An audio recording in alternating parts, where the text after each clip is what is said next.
महाराष्ट्राच्या आणि विशेषतः ठाण्याच्या राजकीय इतिहासात धर्मवीर आनंद दिघे आणि शिवसेनेचे मुख्य नेते व महाराष्ट्राचे उपमुख्यमंत्री एकनाथजी शिंदे यांचं नातं हे केवळ दोन नेत्यांमधले संबंध नव्हते, तर ते गुरु शिष्याच्या, पिता पुत्राच्या आणि अतूट निष्ठेचं एक अद्वितीय समीकरण होतं। ठाण्याच्या शिवसेनेची पाळंमुळं घट्ट रुजवणारे आनंद दिघे हे एकनाथ शिंदे यांचे राजकीय गुरु, मार्गदर्शक आणि त्यांच्या आयुष्यातील सर्वात मोठे आधारस्तंभ होते।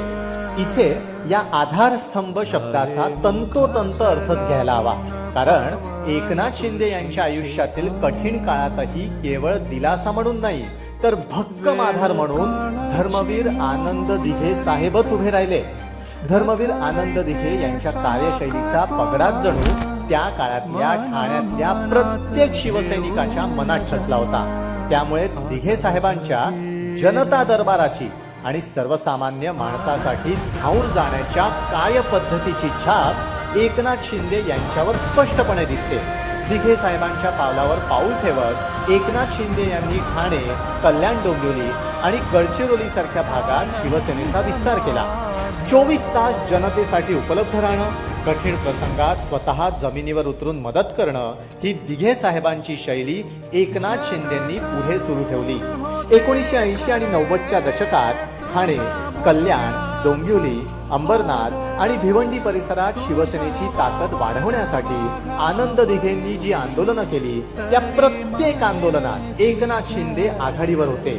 दिघे साहेबांच्या एका हाकेवर रस्त्यावर उतरून लाठाकाठ्या खाणं, आंदोलनं करणं आणि पक्षासाठी तुरुंगात जाणं अशा कठोर संघर्षातनं एकनाथ शिंदे हे दिघेंचे सर्वात लाडके कट्टर शिवसैनिक बनले।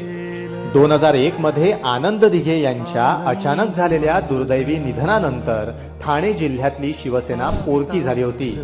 त्यावेळी संपूर्ण जिल्हा आणि पक्षाची घडी विस्कटण्याची भीती होती।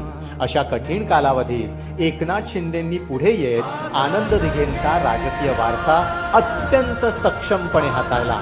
त्यांनी ठाणे महानगरपालिका, कल्याण, डोंबिवली महानगरपालिका आणि इतर स्थानिक स्वराज्य संस्थांवर शिवसेनेचा भगवा कायम राखला, ज्यामुळे त्यांचे पक्षात संकटमोचक म्हणून स्थान निर्माण झाले।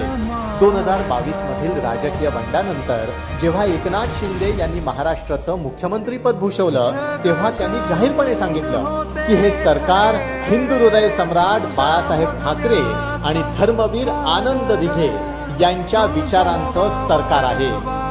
धर्मवीर आनंद दिघे साहेबांच्या सानिध्यामध्ये मी अनेक वर्ष काम केलं।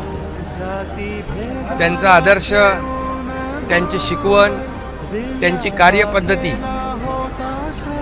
आजही माझ्या डोळ्यासमोर आहे आणि त्यांच्याही मनामध्ये भावना होती की एक दिवस या सर्वोच्च पदावर ठाण्याचा माणूस असावा।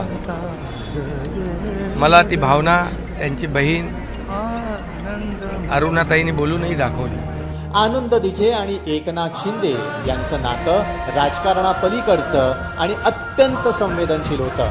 आज दिघे साहेब हयात नसले तरी एकनाथ शिंदे यांच्या प्रत्येक निर्णयावर, प्रत्येक भाषणावर आणि राजकीय भूमिकेवर त्यांच्या गुरूंची स्पष्ट सावली दिसते। हा गुरु शिष्याचा वारसा आजही महाराष्ट्राच्या राजकारणात तितका जिवंत आणि प्रभावी आहे।